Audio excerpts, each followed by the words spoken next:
Baik, jadi di sini saya akan membahas mengenai periode payback, yang dimana periode payback ini adalah periode modal kembali atau lamanya waktu yang diperlukan untuk mengembalikan investasi awal atau modal yang sudah kita keluarkan.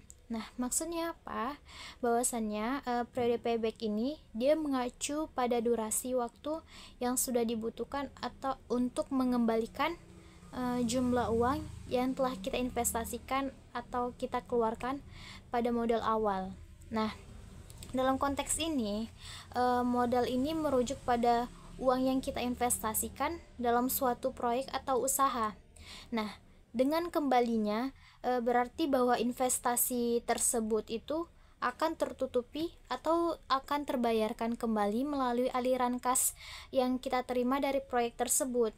Nah, dengan kata lain bahwasannya periode payback ini waktu yang diperlukan hingga total aliran kas masuk itu atau cash inflow yang kita terima dari proyek atau investasi itu sama dengan jumlah modal awal yang telah kita keluarkan.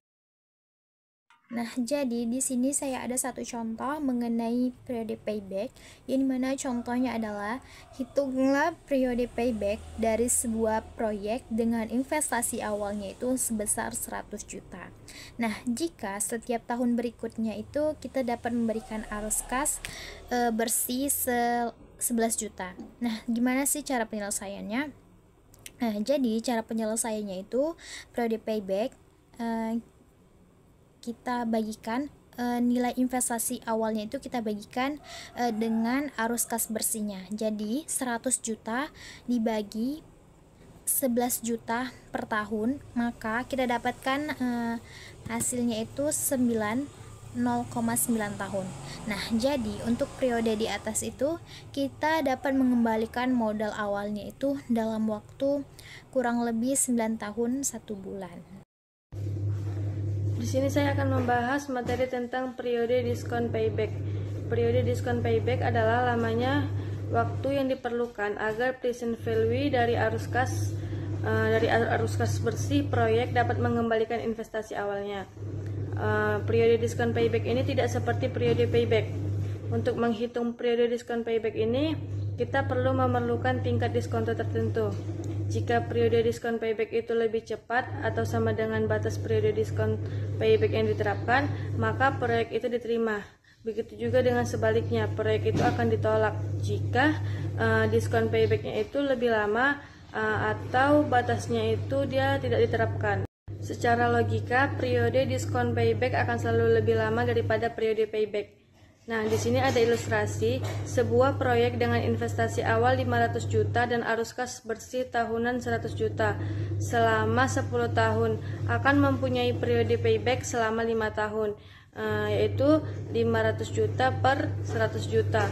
Akan tetapi periode diskon payback dari proyek itu adalah 8,1 tahun atau sekitar 8 tahun 1 bulan pada tingkat diskonto 12% per tahunnya. Nah, oleh karena itu, jika batas periode payback-nya dan periode diskon payback-nya sama, suatu proyek akan diterima berdasarkan periode payback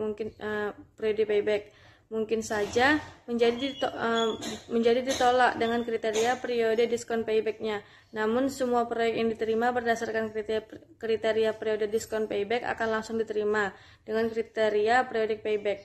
Dengan kata lain, sebagai sebuah kriteria investasi, periode diskon payback lebih konservatif atau lebih ketat dalam menerima sebuah proyek. Adapun contoh hitung periode diskon payback dari sebuah proyek yang memerlukan investasi awal 200 juta dan mampu menghasilkan kas bersih 30 juta setiap tahun selama 15 tahun jika tingkat return yang diharapkan investor adalah 12%. Nah, di sini kita selesaikan tadi I0-nya itu 200 juta. Terus CVI-nya itu dikurang sama dengan CV 15, yang dimana CV itu langsung saja kita substitusikan I0-nya tadi 200 juta, CVI dikurang CV 15, yang dimana setiap tahunnya itu selama 15 tahun. Itu tadi 30 juta, baru K-nya tadi 12%, yang dimana K itu tingkat return yang diharapkan, berarti 12 per 100 itu 0,12. Nah, langsung saja kita masukkan rumusnya, yang dimana N sama dengan minus log 1 dikurang I0 dikali K per CVI dibagi log 1 ditambah K. Baru kita masukkan tadi nilainya, log 1 dikurang 200 juta dikali 0,12 dibagi 30 juta per log 1 ditambah 0,12. Nah, setelah kita jumlahkan maka dapatlah log minus log 0,2 per log 1,12. Maka dapatlah hasilnya itu 14,2 tahun atau 14 tahun 2 bulan 12 hari.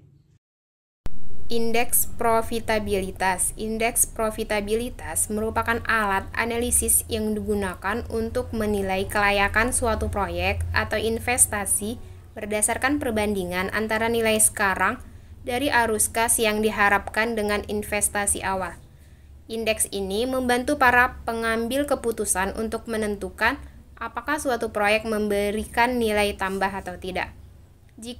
Jika indeks profitabilitas menunjukkan seberapa banyak nilai tambah yang dihasilkan dari setiap unit investasi awal, nilai ini sering digunakan dalam manajemen keuangan untuk memilih proyek yang paling menguntungkan ketika sumber daya atau dananya terbatas. PV positif, sehingga sebuah proyek diterima berarti PV lebih besar daripada I0. Karenanya PV dibagi dengan I juga akan lebih besar dari 1. Dengan demikian, kriteria diterima atau tidaknya sebuah proyek berdasarkan kriteria indeks profitabilitasnya adalah indeks profitabilitas lebih besar dari 1, maka sebuah proyek diterima. Dan indeks profitabilitas lebih kecil dari 1, maka sebuah proyek ditolak. Dalam semua keadaan, jika tingkat diskonto sama, keputusan berdasarkan indeks profitabilitas akan selalu sama dengan keputusan menggunakan kriteria NPV. Adapun tujuan dan fungsi dari indeks profitabilitas diantaranya: pertama, mengevaluasi proyek. Indeks profitabilitas digunakan untuk menentukan apakah sebuah proyek layak dijalankan berdasarkan potensi manfaat finansialnya. Yang kedua, membandingkan proyek. PI mempermudah perbandingan antara proyek dengan ukuran investasi berbeda, sehingga membantu perusahaan memilih proyek terbaik. Yang ketiga, optimalisasi anggaran. Dengan menggunakan PI, perusahaan dapat memaksimalkan hasil dari anggaran investasi terbatas. Nah, untuk contoh soal, sebuah proyek investasi membuka kafe baru membutuhkan investasi awal 400 juta dan mampu menghasilkan arus kas bersih 5 juta per bulan. Jika investor mengharapkan return J12-nya 12%, tentukan proyek ini diterima dengan menggunakan kriteria indeks profitabilitasnya. K sama dengan 12% per annum atau 1% per bulan, sama dengan 0,01. CFI-nya itu sama dengan A, yaitu 5 juta per bulan. I0-nya 400 juta atau investasi awalnya. IP-nya sama dengan rumusnya PV per I0 sama dengan CVI per K per I0.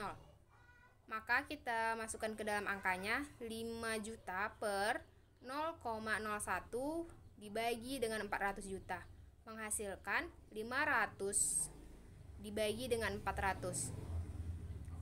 Hasilnya 1,25. Nah, tadi kan di persyaratan kriterianya apabila lebih dari 1 indeks profitabilitasnya, maka proyek tersebut diterima. Nah, di sini saya akan membahas tentang modified IRR. Jadi untuk mengatasi kelemahan kriteria pada periode payback, itu dikembangkan kriteria diskon payback. Demikian juga dengan IRR. Untuk mengatasi kelemahan kriteria IRR, kita itu mempunyai modified IRR. Nah, ada beberapa cara berbeda untuk menghitung modified IRR atau MIRR. Tetapi semuanya itu mempunyai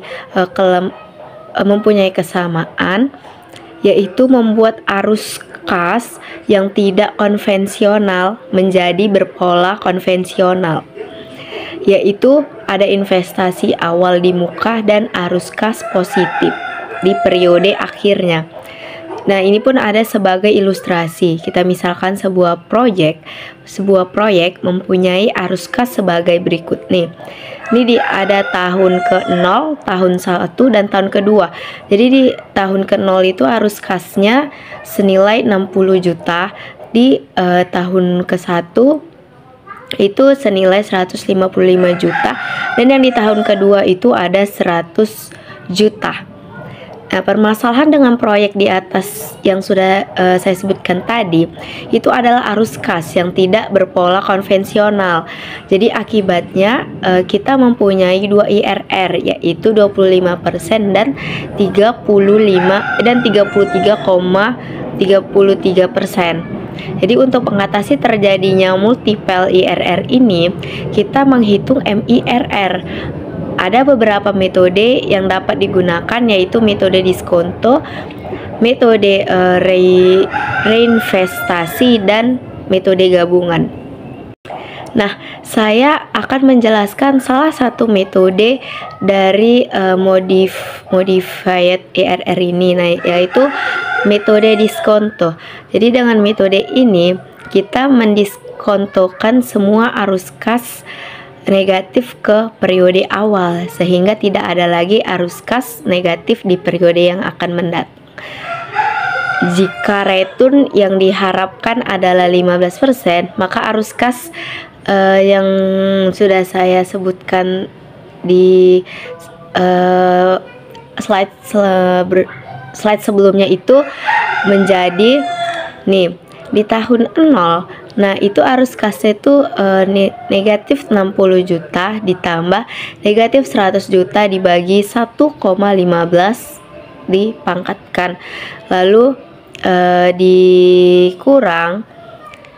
dikurang dengan negatif 135.614.366,7. Nah, jadi setelah pola arus kas itu menjadi konvensional seperti yang sudah saya jelaskan, barulah kita dapat dengan mudah menghitung MIRR seperti menghitung return biasa atau geometrik, yaitu 14,29%.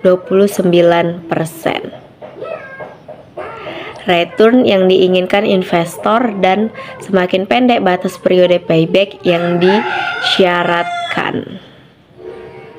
Nah, di sini saya akan membahas contoh, yaitu hitung periode payback dari sebuah proyek dengan investasi awal 100 juta jika setiap tahun berikutnya dapat memberikan arus kas bersih senilai 11 juta. Jadi kita jawab, nah di mana periode paybacknya itu sama dengan 100 juta dibagi dengan 11 juta per tahunnya. Itu kita dapat sama dengan 9,09 tahun. Nah, jadi proyek tersebut dapat mengembalikan modal awal dalam waktu kurang lebih 9 tahun 1 bulan. Baik, di sini saya akan membahas tentang return rata-rata akuntansi. Return rata-rata akuntansi atau Average Accounting Return atau AAR adalah metode pengukuran yang digunakan untuk mengevaluasi profitabilitas suatu investasi atau proyek berdasarkan data akuntansi. Nah, AAR ini dihitung dengan membandingkan laba bersih rata-rata yang dihasilkan oleh investasi dengan nilai rata-rata investasi tersebut. Nah, jadi rumusnya itu RRA atau AAR sama dengan laba bersih rata-rata per nilai buku rata-rata. Nah, penjelasannya apa sih laba bersih rata-rata itu? Yaitu rata-rata laba bersih di tahunan yang diperoleh dari investasi selama periode waktu tertentu. Nah, sedangkan investasi rata-rata itu yaitu biasanya dihitung sebagai investasi awal ditambah investasi akhir dibagi 2. Contohnya, sebuah proyek investasi memerlukan investasi awal yaitu sekitar 750 juta dalam aset yang hanya mempunyai umur ekonomis 14 tahun dengan nilai sisa 0. Jika penyusutan menggunakan metode garis lurus dan laba bersih dari investasi ini, maka tahun ke-1 hingga keempat berturut-turut adalah 75 juta, 100 juta, 150 juta, dan 50 juta. Nah, hitung return rata-rata akuntansinya. Nah, tinggal kita cari nilai buku rata-rata sama dengan 750 juta ditambah 0/2, maka hasilnya 375 juta. Nah, laba bersihnya 75 juta ditambah 100 juta ditambah 150 juta ditambah 50 juta per 4. Nah, hasilnya itu 375 juta dibagi 4, yaitu hasilnya 93.750.000. Nah, tinggal kita cari dengan rumus tadi, return rata-rata akuntansi yaitu 93.750.000 dibagi 375 juta dikali 100%, maka hasilnya 25%. Nah, selanjutnya saya akan membahas tentang kriteria investasi dalam praktik. Dalam kenyataannya, mengevaluasi sebuah proyek investasi tidaklah sesederhana seperti yang dibahas dalam buku. Nah, kita ketahui bersama kalau 3 input utama dalam keputusan investasi adalah arus kas, waktu, dan tingkat diskonto. Nah, meski demikian, dalam realitanya ada juga yang sudah memasukkan nilai opsi real ini dalam perhitungannya. Tidak sedikit pengusaha rumah makan atau salon yang meneruskan investasi barunya walaupun NPV proyek itu negatif. Nah, dalam hitungan para pengusaha ini, nilai proyek akan positif jika nilai opsi real terutama opsi ekspansi dimasukkan.